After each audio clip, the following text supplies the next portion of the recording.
প্রতিদিন ঘুম পে যাও।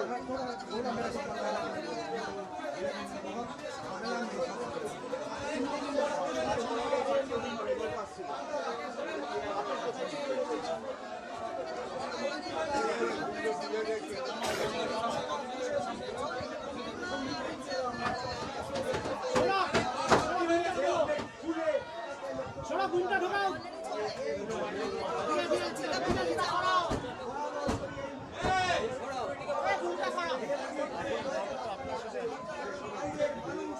আপনাদের আপনার ফোন নাম্বারটা আমি রেখে দিচ্ছি, আমি যোগাযোগ করতে আপনি এখন বাবা মাকে নিয়ে আপনার কাছে আমি এটা কমপ্লেন করার জন্য আমরা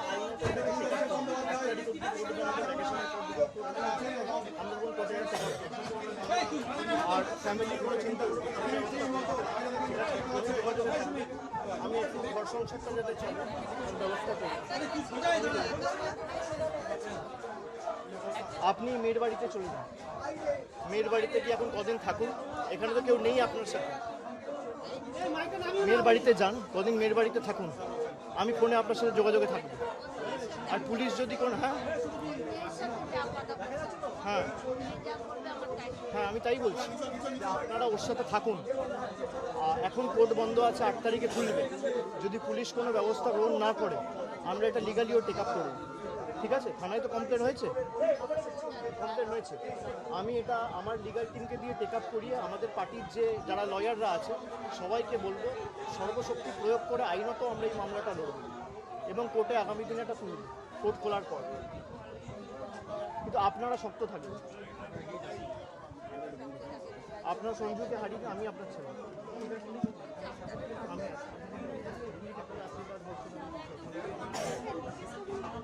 শেষ দেখে ছাড়ব। তারা মেরেছিল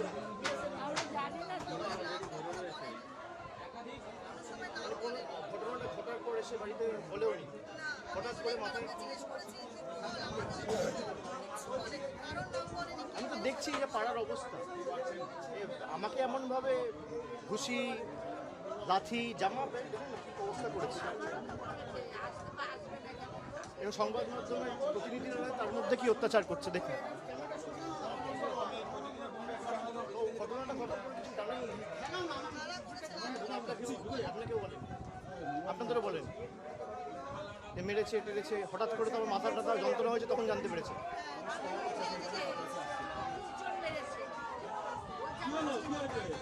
কাউকে চেনে না মানে এরা এলাকার নয় যারা মেরেছে, বাইরে বাইরের মানে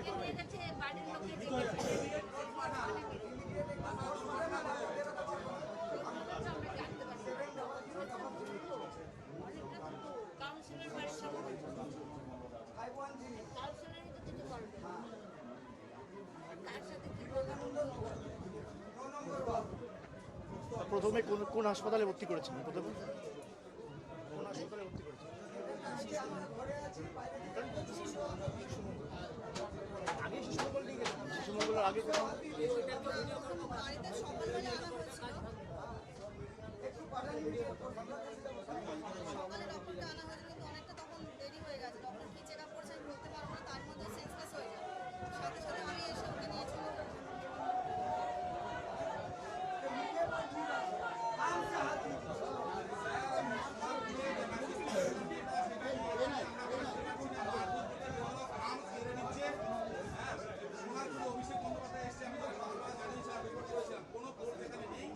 আপনারা কবে থেকে আছেন মেয়ের বাড়িতে?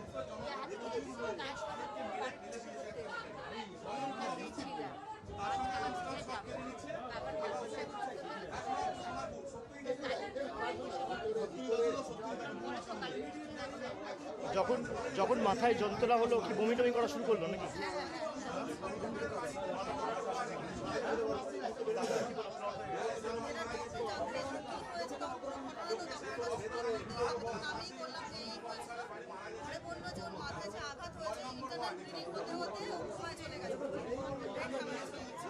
আমি আপনাদের উপরটা এটা করবো, আমি চলে যাই। না, আগে আমি এদের পরিবারকে এখান থেকে দিতে পারবো, আগে ফোর্স আসবে, তারপর আমি ছাড়বো। সেটা না, আমাকে লক্ষ্য করে করলো, ওরা মহিলাদের উপর যা অত্যাচার করেছে, সাধারণ মানুষ তো দুদিকে দাঁড়িয়ে, সাধারণ মানুষ অভিবাদন জানাচ্ছে, সৌজন্য বিনিময় করছে, নমস্কার করছে, হাত নাড়ছে। আর বিজেপির কজন গুন্ডা আমাদের দলের দীর্ঘদিনের সহকর্মী, সোশ্যাল মিডিয়ার অ্যাক্টিভ কর্মী, ওর বাড়িতে আমি এসেছি বাবার সাথে দেখা করতে, পরিবারের লোকেদের সাথে দেখা করতে। আমি দেখা করতে পারবো না, বহিরাগতদের পারমিশন নিয়ে আসতে হবে। এই বাংলার গণতন্ত্রের নমুনা, জামা প্যান্ট কাপড় জামা, মহিলাদের জামা কাপড় ছেড়ে দেওয়া হয়েছে। না, আমি দেখা করতে এসেছিলাম, কিন্তু এই পরিস্থিতিতে আমি পরিবারের বৃদ্ধ বাবা মাকে ছেড়ে যেতে পারবো না। কিচ্ছু নেই, এবং আমার কাছে হোয়াটসঅ্যাপ রয়েছে, হোয়াটসঅ্যাপের কমিউনিকেশনের স্ক্রিনশট রয়েছে। দেখুন, এখানে মিডিয়া রয়েছেন, তাও চাল ভাঙার চেষ্টা, ঘর ভাঙার চেষ্টা, দেওয়াল প্রায় ভেঙে দেয়, জানলা দরজা ভেঙে দেয়। আমি আমার কাছে সব রেকর্ড রেখে দিয়েছি। পুরো ঘটনাটা ভিডিওগ্রাফি হয়েছে, হোয়াটসঅ্যাপের মাধ্যমে জেলা পুলিশ সুপার, আইসি সবাইকে আগে থেকে অ্যালার্ট করা হয়েছে যে এখানে কিছু বহিরাগত লোকেরা জমায়েত করেছে, আপনারা ফোর্স পাঠান, ব্যবস্থা নিন। একজন পুলিশের প্রতিনিধি নেই, একজন। আমরা ভয় পাওয়ার লোক নই। সিপিএম এর 34 বছরের অপশাসনের কাছে তৃণমূলের কর্মীরা মাথা নত করেনি। বিজেপি যদি ভাবে ধমকে চমকে আমরা ঘরে ঢুকে যাব, তারা মূর্খের স্বর্গে বাস করছে। কিন্তু যে পরিস্থিতি আজকে এরা তৈরি করেছে, আমার মনে হয় সিপিএম এর বা ওই মধ্যযুগের বর্বরতাও এদের কাছে লজ্জা পাবে। যেভাবে মানে মাথাটা বেঁচে গেছে খালি আমার একটা হেলমেট পরেছিলাম বলে। আমার এখানে যারা সহকর্মীরা ছিল, এরা বুদ্ধি খাটিয়ে একটা হেলমেট, দুটো হেলমেট জোগাড় করে রেখেছিল, বললো দাদা এটা মাথায় পরে নিন। আপনি দেখুন আমার জামা কাপড়ের অবস্থা, 15 বছর, চশমা ভেঙে দিয়েছে, ঘড়ি টড়ি প্রায় একদম ছিঁড়ে, বেল্ট টেল্ট সব ছিঁড়ে দিয়েছে।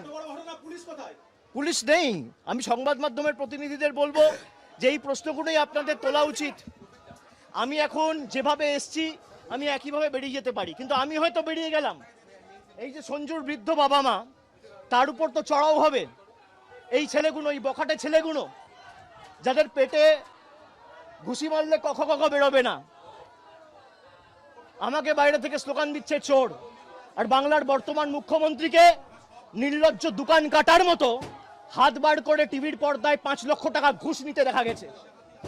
বাংলার কোনো মুখ্যমন্ত্রীকে টিভির পর্দায় আজ পর্যন্ত স্বাধীনতার পর এইভাবে নির্লজ্জভাবে কেউ টাকা নিতে দেখেনি। একমাত্র এই বিজেপির মুখ্যমন্ত্রী বর্তমানে, যিনি চুরি জচ্চুরি করে মুখ্যমন্ত্রী হয়েছে, যার মাথার উপর ইডি সিবিআই কেস ঘুরছে। Sir, we have seen that you also attacked. During visit, you are also attacked. No CAPF are there. Sir, what's Nothing. They want to kill me. এরা আমাদের প্রাণে মারতে চায়। মেরে দিক, আমার মৃতদেহ উদ্ধার হোক এখান থেকে, কিন্তু আমি জায়গা ছেড়ে যাব না। আমি সঞ্জুর বৃদ্ধ বাবা মাকে এই অবস্থায় ছেড়ে যাব না যতক্ষণ না ফোর্স এসে রিকভার করবে।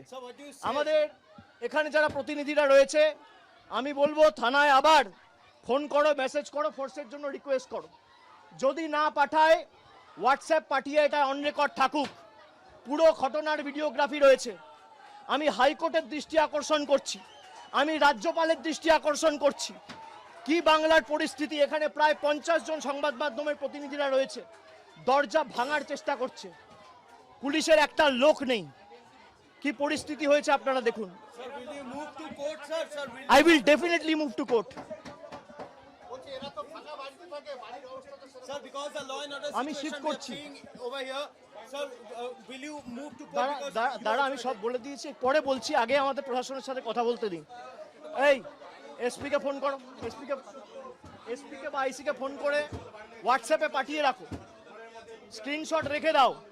এই পুরো ভিডিওগ্রাফির পরেও যেখানে সংবাদ মাধ্যমে টিভির ক্যামেরায় সব ধরা পড়েছে, তারপর প্রশাসনের একজন প্রতিনিধি এই মুহূর্তে ঘটনাস্থলে নেই। আর যতক্ষণ না এসে এদের বিরুদ্ধে ব্যবস্থা নেবে, আমি এখান ছেড়ে যাব না। রাত্রির 12টা বাজলেও আমি এখানে থাকবো।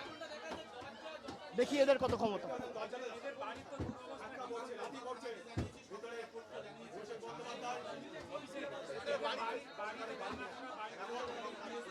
আমি আপনাদের একা ছেড়ে যাবো। আমি চলে গেলে আমি ছেড়ে যাবো।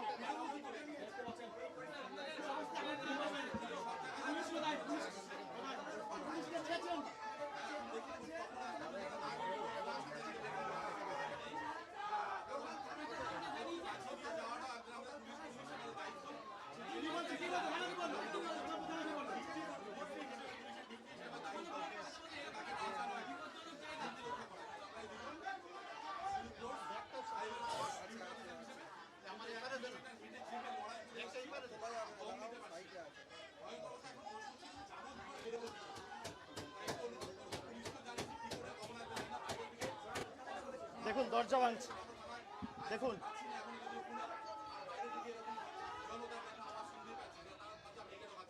আমাদের লোকেদের পরিবারের লোককে ধমকি দেওয়া হয়েছে যে বারণ করুন অভিষেক বন্দ্যোপাধ্যায় আজকে যেন না আসে। কেন? গণতান্ত্রিক দেশ, গণতান্ত্রিক সমাজ, ডবল ইঞ্জিন সরকার, এত ভয় কেন? যদি মানুষের ক্ষমতায় আসেন তাহলে এত ভয় কিসের? মানুষের রায় ক্ষমতায় আসেন, এত ভয় কিসের?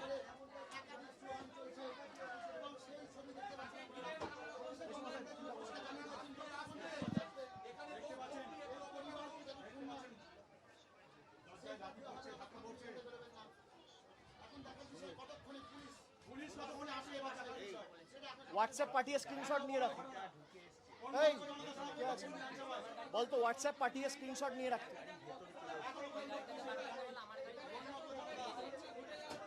ফোন করো, না তুললে হোয়াটসঅ্যাপ পাঠিয়ে স্ক্রিনশট নিয়ে রাখো, কোর্টে মুভ করো।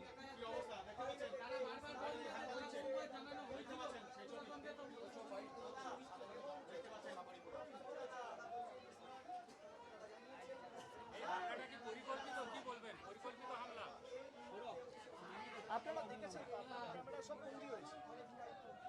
আমার তো বলার কিছু নেই। মিথ্যে কথা বলবো, ভিডিও তো মিথ্যে কথা বলবো না। আমি যদি হেলমেটটা না পড়তাম মৃতদেহ বেরোতো। আপনাদের উপর অত্যাচার হয়েছে, আমায় কভার করতে গিয়ে এমনকি আপনারাও মার খেয়েছেন। আর এলাকার সাধারণ মানুষের স্বতঃস্ফূর্ততা দেখুন, হাত জোর করে সৌজন্য বিনিময় করছে মায়েরা।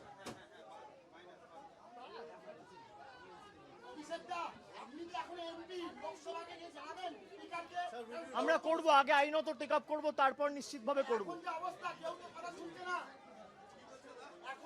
দেখুন, আমাদের কর্তব্য জানানোর। আমরা বিচার ব্যবস্থার উপর আস্থাশীল, ভরসাশীল। আমরা কোর্টে মুভ করব। প্রত্যেকটা ভিডিওগ্রাফিক এভিডেন্স আমাদের কাছে আছে, আপনারা নিজেরা সাক্ষী।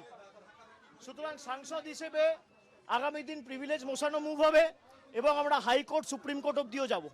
খালি হাইকোর্ট নয়, সুপ্রিম কোর্টে, এমনকি আমি নিজে দরকার হলে পিটিশনার হব। আমার নিজের কেস, আমার অধিকার আছে। ভারতের সংবিধান আমাকে এই অধিকার দিয়েছে। অ্যাটাক তো আমার উপর হয়েছে।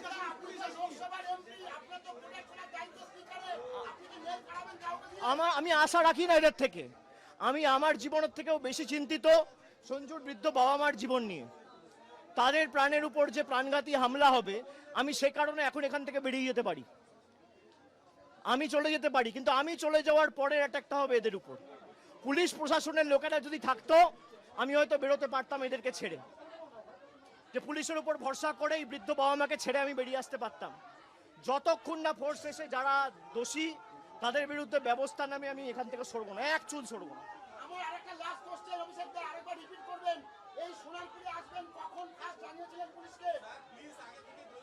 আমার মেল করে দেওয়া হয়েছিল কালকে বা পরশুদিন, মেল করে দেওয়া হয়েছিল। আজকে সকাল থেকে আমার অফিসের, আমার আত্মসহায়ক এসপি কে ফোন করেছে, মেসেজ করেছে, হোয়াটসঅ্যাপে ফোন করেছে, মেসেজ পাঠিয়েছে, তারা ফোনই ধরেনি। সাক্ষী রাখার জন্য আমি হোয়াটসঅ্যাপে মেসেজ পাঠিয়ে তার স্ক্রিনশট রেখে দিয়েছি, পরে যাতে বলতে না পারে আমাদের জানায়নি। আর আপনারা খবর করছেন প্রায় 1 ঘন্টা ধরে, এখনো পর্যন্ত কোনো পুলিশের দেখা নেই।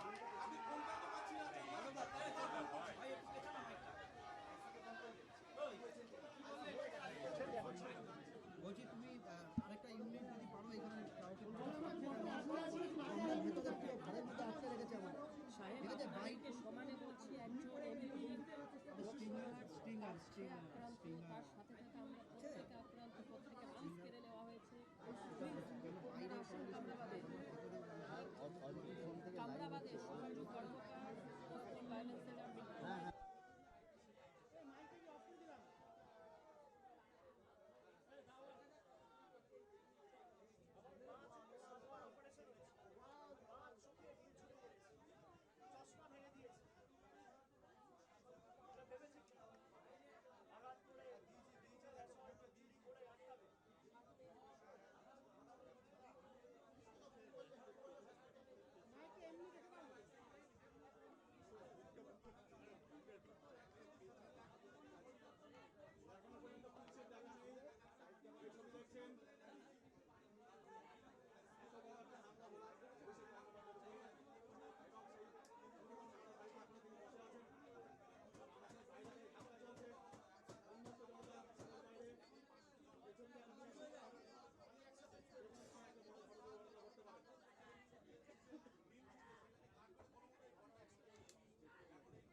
ডান দিকে ইসে রয়েছে না